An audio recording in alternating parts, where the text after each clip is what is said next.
अजीज साथियों, जिंदगी में कभी आपको अहम जिम्मेदारियां संभालना पड़े तो घबराइए नहीं। यकीन रखिए, दूसरे लोगों की तरह आप में भी कुदरत ने बहुत सी सलाहियतें रखी हैं।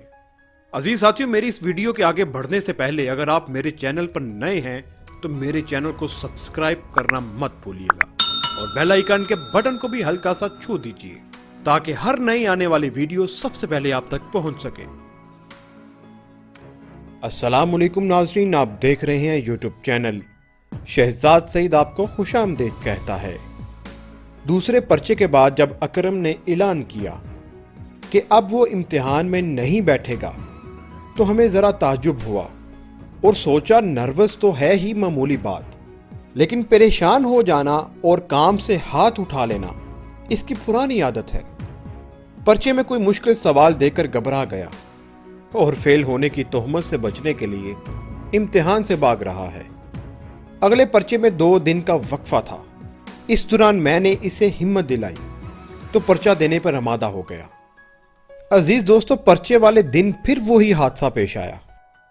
एक सवाल पर आधा वक्त सर्फ कर दिया और बाकी आधे वक्त में 4 सवाल किस तरह से हल करता। फौरन हाथ पांव फूल गए। फिर घबराहट और जल्दी में जो सवाल घसीटे तो कुछ याद नहीं, क्या लिखा कुछ पता नहीं। सारे पर्चे करीब करीब इसी अंदाज से हुए। सबकी राय थी कि कामयाबी मुश्किल है, लेकिन चंद माह बाद जब नतीजा निकला तो वो पास था। अजीज साथियों, ये बात बड़ी अजीब मालूम होती है, लेकिन यकीन जानिए नामुमकिन हरगिज नहीं। नर्वस आदमी फितरी तौर पर ज्यादा ज़हीन होते हैं, लेकिन ऐसे लोगों की सबसे बड़ी कमजोरी यह है कि वो जल्द ही दिल बर्दाश्ता हो जाते हैं और काम अधूरा छोड़ देते हैं। चुनाचे अपनी खुदादाद सलाहियतों से पूरा फायदा नहीं उठा सकते। ये हकीकत है कि अकरम जरा भी हौसले से काम लेता और दिल जमी से पर्चे देता रहता तो लाजमन बेहतर पोजीशन हासिल कर सकता था। मेरे प्यारे अजीज साथियों और दोस्तों, जिंदगी में जब भी कभी आपको अहम जिम्मेदारियां संभालना पड़े तो घबराइए नहीं। यकीन रखिए, दूसरे लोगों की तरह आप में भी कुदरत ने बहुत सी सलाहियतें रखी हैं। अपनी जिम्मेदारियों से घबराएं नहीं, इनसे कतराने की कोशिश ना कीजिए। इसके बरक्स कोशिश कीजिए। जिस काम से आपको खौफ आता है वो बार बार अपने हाथों से सर अंजाम दीजिए। इस तरह आप बड़ी आसानी से अपने खौफ पर काबू पा सकते हैं। इस हकीकत को फरामोश ना करें कि खौफ एक फितरी अमल है। लाजमन कुछ चीजों से खौफ आता है और ये इसी खौफ और डर का नतीजा है कि हम रोजमर्रा जिंदगी में कई मोहलिक हादसों से महफूज रहते हैं।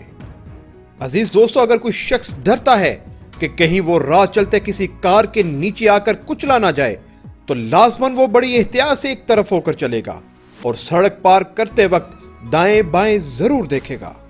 नर्वस लोगों के खौफ और डर का मामला इसके बिल्कुल उल्ट होता है। चूहों से खौफ खाना, छिपकली से डरना, अजनबी अफराद के सामने बोलने से हिचकिचाना और तन्हाई या तारीकी से परेशान हो जाना या इम्तिहानात का खौफ, ये खौफ की आम मिसालें हैं। वरना ये बेनाम खौफ आपके रास्ते में दीवार बनकर हायल हो जाएंगे और आप अपनी खुदादाद सलाहियतों से भरपूर फायदा नहीं उठा सकेंगे। इस किस्म के खौफ से निजात पाने के लिए दूसरों की मदद का सहारा ना ले, बल्कि खुद अपने तौर पर कोशिश करें।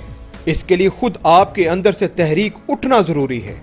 एक बार इंसान किसी मुश्किल से कामयाबी के साथ गुजर जाए तो आइंदा के लिए तमाम हालात से निपटने के लिए दूसरों की मुहताजी से बेनियाज हो जाता है।